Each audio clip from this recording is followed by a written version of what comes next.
Hello guys, നമ്മളിന്ന് ചെയ്യാൻ പോകുന്നത് ചേമ്പും താള് കൊണ്ടൊരു കറിയാണ്.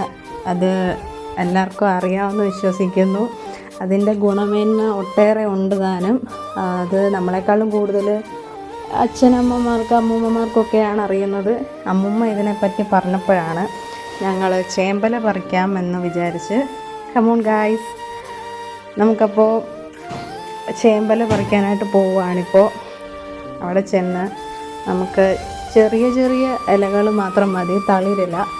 അപ്പോൾ അതാവുമ്പോൾ കുറച്ചുകൂടെ ടേസ്റ്റ് കൂടും. അതുകൊണ്ട് നമ്മൾ തളിരില നോക്കിയാണ് പറിക്കാൻ പോകുന്നത്. അവിടെ ഇഷ്ടം പോലെ കുഞ്ഞു ചേമ്പലയുണ്ട്. അതുകൊണ്ട് നമുക്കിപ്പം കുഞ്ഞു ചേമ്പല മതി.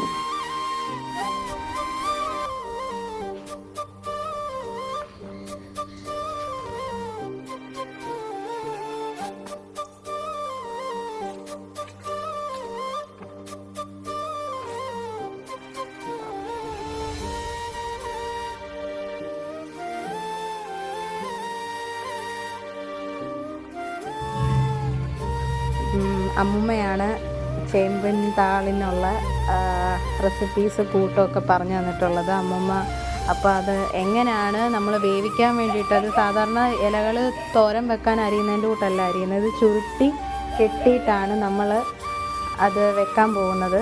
അമ്മുമ്മയ്ക്ക് നന്നായിട്ടറിയാം. ഇതൊക്കെ ഞാനിപ്പോഴാണ് കാണുന്നത്. നല്ല ഭംഗിയായിട്ടാണ് അമ്മുമ്മ അത് കെട്ടി വൃത്തിയാക്കി ഓരോ ഇലയും അതുപോലെ ചുരുട്ടി കെട്ടും. ഇതിനകത്ത് വലിയ ഇലയുണ്ട്, ചെറിയ ഇലയുണ്ട്. നമ്മൾ കൂടുതലും നോക്കിയെടുത്തത് ചെറിയ ഇലയാണ്. അങ്ങനെ ചുരുട്ടി കെട്ടി വെക്കുകയാണ്.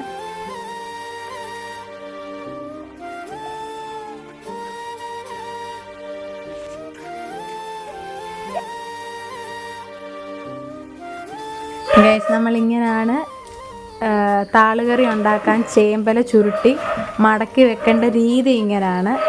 എന്നാലേ നമ്മളൊരു വലിയ ഉരുളിക്കകത്തൊക്കെ ഇട്ട് വേവിക്കുമ്പോൾ അതിനകത്ത് കൊള്ളത്തുള്ളൂ. വലിയ ഇലയായിട്ടോ മുറിച്ചോ ഒന്നും അല്ല നമ്മളിടുന്നത്. ഇങ്ങനെ ചുരുട്ടിയാണ്.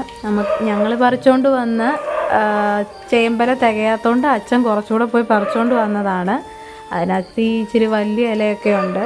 ഇപ്പോൾ ചെറിയ ഇല ഇട്ടാത്തതുകൊണ്ടാണ്. എന്നാലും കുഴപ്പമില്ല. നമുക്ക് ഇച്ചിരി തളിരിലയാകുമ്പോൾ കുറച്ചുകൂടി ടേസ്റ്റ് കിട്ടും, നല്ല സോഫ്റ്റ് ആയിരിക്കും.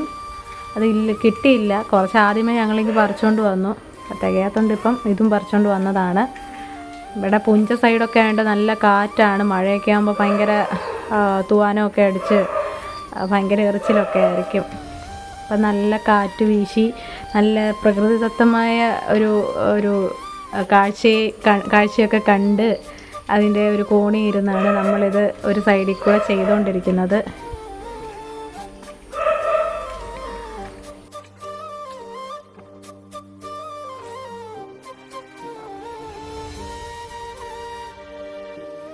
നമ്മളപ്പോൾ അതെല്ലാം റെഡിയാക്കി വെച്ചിരിക്കുകയാണ്.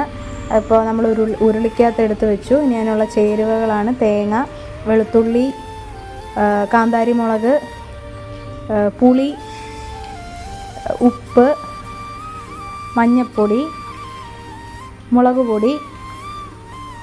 ഇത്രയാണ് ഇതിൻ്റെ കറക്റ്റ് ചേരുവകൾ.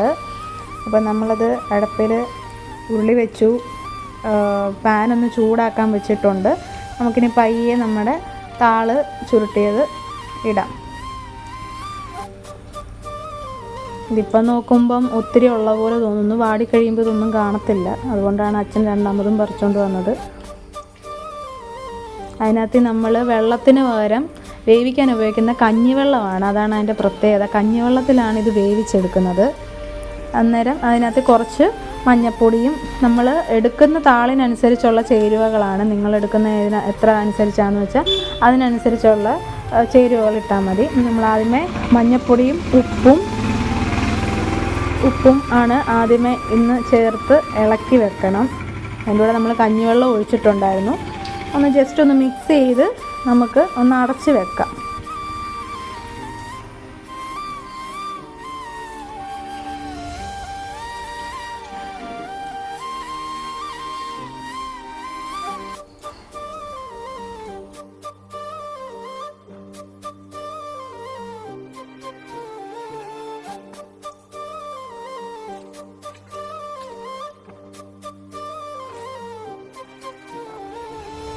നമ്മളിനി അടുത്തത് ഈ ചേരുവകളെല്ലാം കൂടെ അരച്ചെടുക്കണം. ഇവിടെ അമ്മ അത് അരക്കല്ലിലാണ് അതെല്ലാം അരച്ചെടുക്കാൻ വേണ്ടിയിട്ട് ഇപ്പോൾ അരകല്ല് കഴുകി വൃത്തിയാക്കി നമുക്ക് പയ്യെ ഓരോ ചേരുവകളിട്ട് തുടങ്ങാം.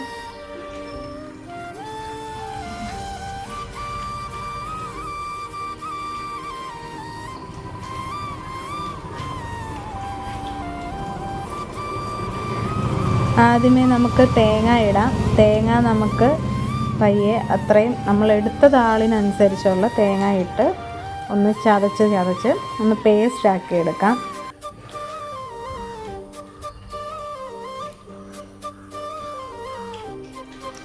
അടുത്തതായിട്ട് നമ്മൾ വെളുത്തുള്ളി അതും ഒന്ന് ചതച്ച് പേസ്റ്റ് ആക്കി എടുക്കണം.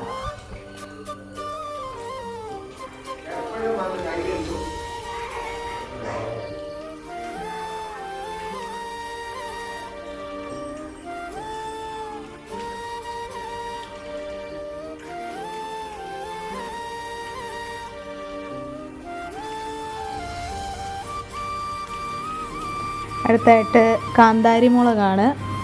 കാന്താരി മുളക് ഇച്ചിരി ഏറെ വേണം. നന്നായിട്ട് ചതച്ച് നമ്മളിത് ഉണ്ടാക്കി കഴിയുമ്പോഴത്തേക്ക് ഒരു അവിയലിന് ഒരു കൊഴുപ്പ് കാണില്ല. ആ അവിയലിൻ്റെ ഒരു പരുവത്തിലാണ് നമ്മളിത് എല്ലാം ചേർത്ത് കഴിയുമ്പോൾ നമുക്ക് കിട്ടുന്ന ഒരു പരുവം.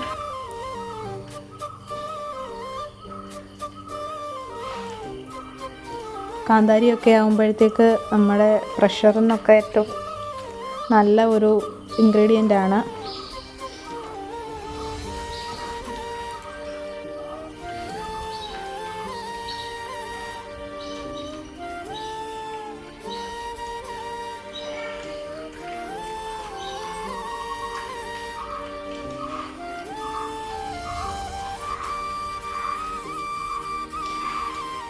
അതെത്രയും കൂടെ മിക്സ് ചെയ്ത് ഇനി ഒന്നുകൂടെ അരയ്ക്കണം. നമ്മളാദ്യം അരച്ച് വെച്ച തേങ്ങയും വെളുത്തുള്ളിയും കാന്താരി മുളക് കൂടെ ഒന്ന് മിക്സ് ചെയ്ത് വെക്കുക.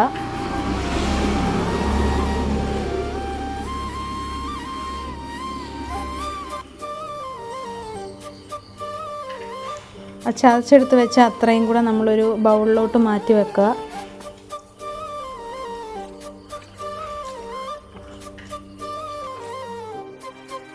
നമ്മൾ അടച്ച് വെച്ച താളിൻ്റെ പരുവം എന്തായെന്നറിയാം ഒന്നുകൂടെ ഒന്ന് നോക്കുന്നുണ്ട്.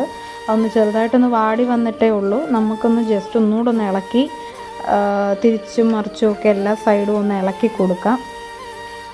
അടിഭാഗം അത്രയും വെള്ളം നിന്ന് അത്രയും ഭാഗം നന്നായിട്ട് വെന്ത് വരുന്നുണ്ട്. നമുക്ക് നന്നായിട്ട് ഒന്നുകൂടെ ഒന്ന് ഇളക്കി അടച്ച് വെക്കാം.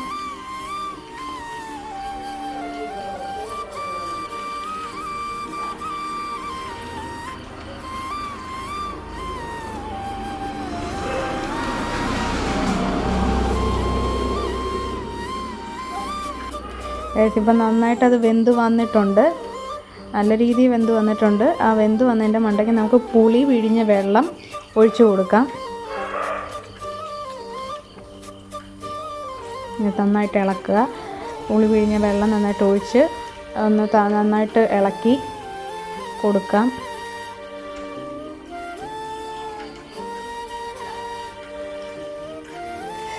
ഇനി നമ്മൾ ആ ചതച്ച് വെച്ച കൂട്ടുണ്ടല്ലോ, തേങ്ങയും വെളുത്തുള്ളിയും കാന്താരിയും കൂടെ ചതച്ച് വെച്ച ആ കൂട്ട് അതിലേക്ക് ഇട്ട് കൊടുത്ത് നന്നായിട്ട് മിക്സ് ചെയ്യുക.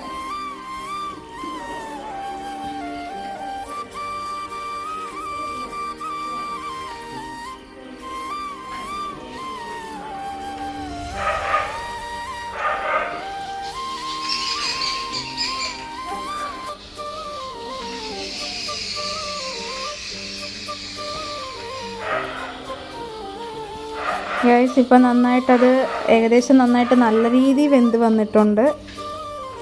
അമ്മ നന്നായിട്ട് ഇളക്കി കൊടുക്കുന്നുണ്ട്. നല്ല രീതിയിൽ വെന്തുടഞ്ഞിട്ടുണ്ട്. ഏകദേശം ചേരുവകളെല്ലാം മിക്സ് ആയിട്ടുണ്ട്.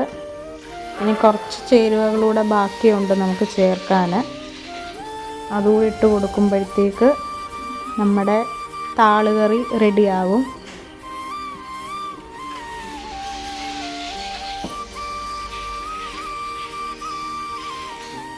നമുക്ക് വെളിച്ചെണ്ണ സ്വല്പം ഒഴിച്ചു കൊടുക്കാം.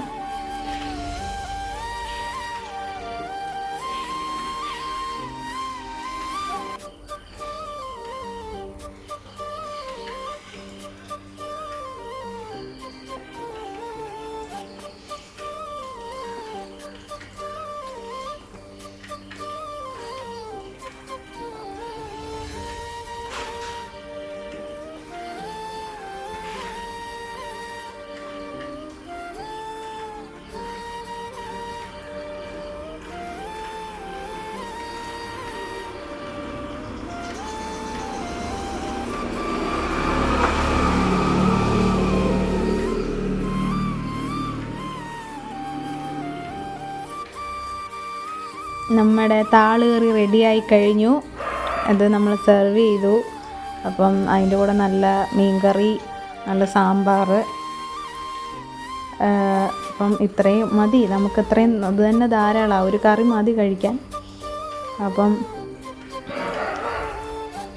അച്ഛൻ നമുക്ക് വേണ്ടി കഴിച്ചിട്ട് അഭിപ്രായം പറയുന്നതാണ്.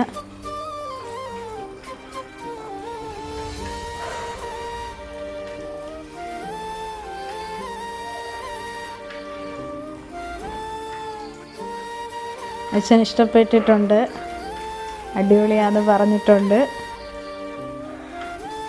എല്ലാവർക്കും താളുകറി ഉണ്ടാക്കുന്ന വീഡിയോ ഇഷ്ടപ്പെട്ടെന്ന് കരുതുന്നു. എല്ലാവർക്കും ഇഷ്ടപ്പെട്ടെങ്കിൽ ലൈക്ക് ചെയ്യുക, ഷെയർ ചെയ്യുക, സബ്സ്ക്രൈബ് ചെയ്യുക. Okay, thank you.